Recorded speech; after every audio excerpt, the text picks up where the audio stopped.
Welcome YouTube, and today we are going to be looking at raising rabbits in a colony. So why would I raise rabbits in a colony? Well, there are certain things such as there are certain benefits that we will go over today, as well as hardships and all the different things about raising rabbits in a colony. We will probably also have other videos upcoming about it, but this is our first one about it. So stay tuned and listen and learn. So colony raising rabbits isn't hard, but there are a few considerations that can make setting up a rabbit colony go more smoothly and efficiently. When I brought, examples of how other people set up their rabbit colonies, sometimes you have to look at different YouTube channels. So don't just listen to me, listen to other people as well, and you'll find more useful information. That's how I learned. I went to a ton of different YouTube channels, learned things from each of them, and then put them together and figured out what method would work best for my rabbits, okay? So there are some requirements for raising rabbits in a colony, okay?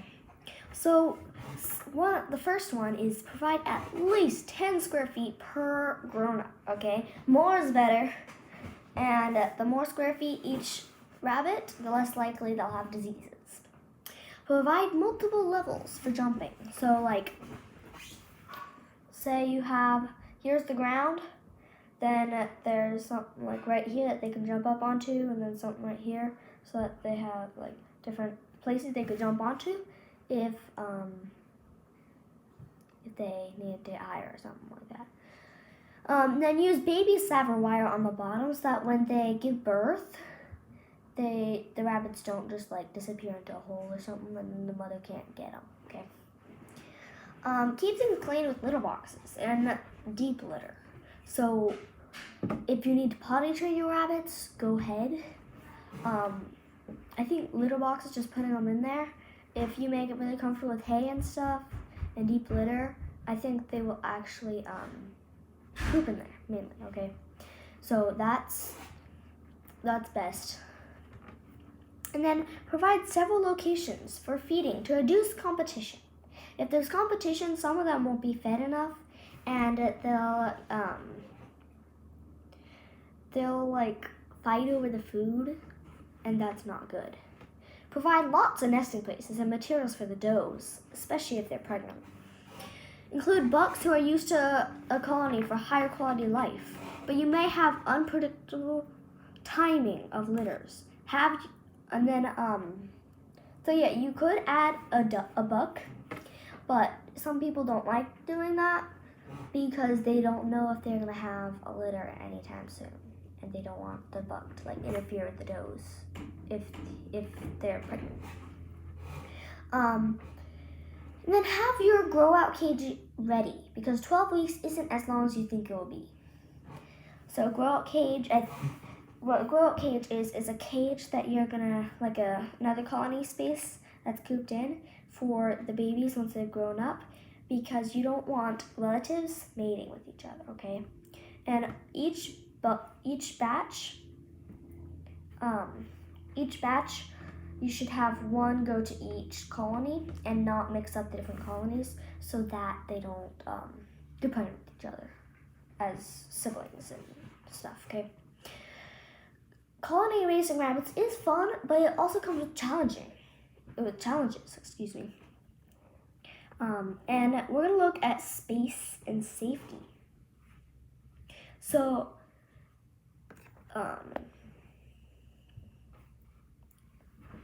if you are planning on raising backyard rabbits instead of colony rabbits, please make sure they have weather-appropriate housing, such as a shed that doesn't have wind ripping through it and snow getting in there, okay? So, yeah, no. You need an appropriate shelter if you're raising them just in your backyard, not in a colony space. Or even in a colony space, you should have some places where it's dry that all the bunnies can huddle together in, okay? So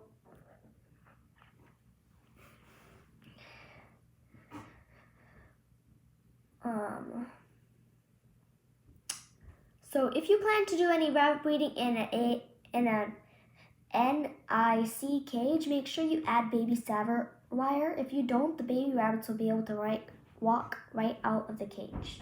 Make sure it goes at least 6 inches up, or the babies will reach a stage where they are big enough to hop over and squeeze out. How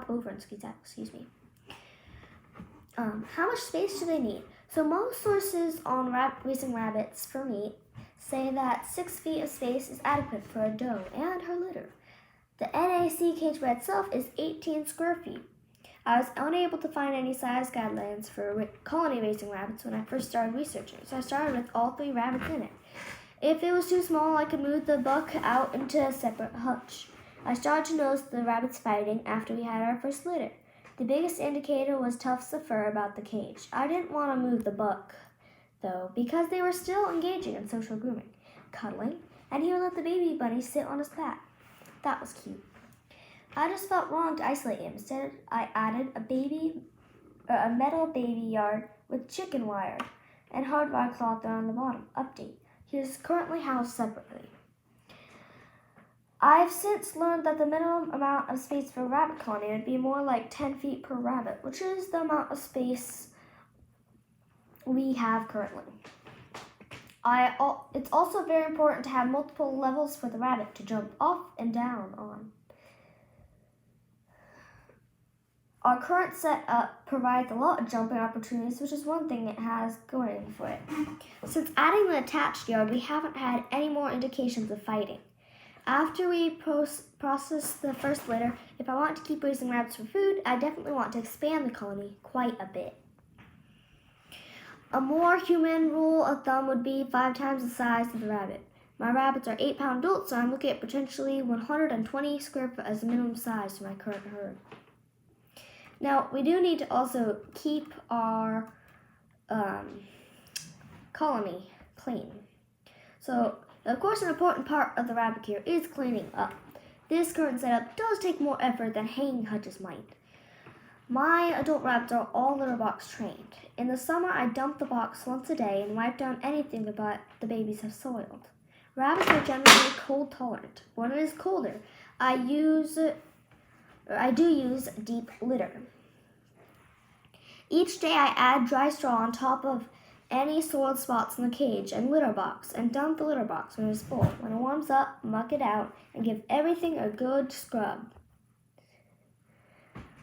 So as far as litter box training, you can use any waterproof container as a litter box. For small rabbits, you could even use the bottom of a 5-gallon bucket or other found items. Cat litter boxes work quite well, as do plastic tubs. If the walls are too high, you can cut a door in them with an X-Acto knife. You can use any absorbent material that's safe for rabbits to eat, such as wood chips, straw, hay, or paper pellets in their litter boxes, or as deep litter. Now, you still need to food and water the rabbit colony. Rabbits are very territorial, so it's important to have several food bowls, hay racks, and water bottles. When our second doe kindled, she decided that the entire bottom was her territory. She chased all the other rabbits up to the top. I made sure to space out feeding stations so that everyone got their fair share until I moved the first litter into the grow-out pen. The basic feeding and watering rabbits is the same regardless of their housing. The delivery method isn't important as long as it's clean. The kind of feeders that mount onto the sides tend to get spilled less. But you don't have to start out with expensive equipment. You can start with just the cheapest stuff, as long as it works well. Our first food dishes I found on an abandoned lot. Bleach is my friend. Our first hay racks were made out of ice cream buckets. My favorite water bottle sprouts are the kind that fit onto reused 2-liter bottles. It's not hard to provide lots of feeding stations when you get creative. IKEA bag holders also make nice hay racks as long as you have plenty of more attractive things for them to chew. When you're colony raising rabbits with the buck included in the colony, the breeding takes care of itself. So now we're in breeding kindling. We're going to talk about breeding kindling now. I know this is not true for all rabbits, but my rabbits didn't start breeding until they were their adult size and have so far spaced out their litters farther than the 4 weeks that is biologically possible. Keeping the bulk in the colony means that you're never quite sure when babies are coming. I've handled this by making sure there are always empty nest boxes available and plenty of nesting materials, like hay and straw. My does build very nice nests even though they are first-time mamas. Our benefit of using a deep litter method is even if they don't build a nest, the babies will still be born on the straw. If the kids do get cold, you may still be able to save them if you find it early enough. Should you separate the weaned rabbits? Rabbit breeds and herds can vary as to when they reach their grow-out size. You may want to consider splitting your colony once they reach sexual maturity at 12 weeks. I often keep mine for 4 to 6 months before sending them off to freezer camp. It's a good idea to sex them and separate them when they are around 8 weeks old. If you keep your colony all together, it is liable to grow very quickly. If you are going for market, that could be a very good thing. If you are like us and only eat rabbit every week or so and want to select for certain traits, it may be better to keep them separated. We do not have room for several colonies, so we refurbished an old chicken coop into a grow-out hutch.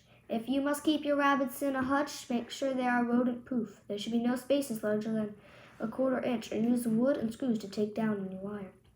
You can still use a deep litter method even over the top of a wire floor. Just make sure there's enough headspace to accommodate the higher floor.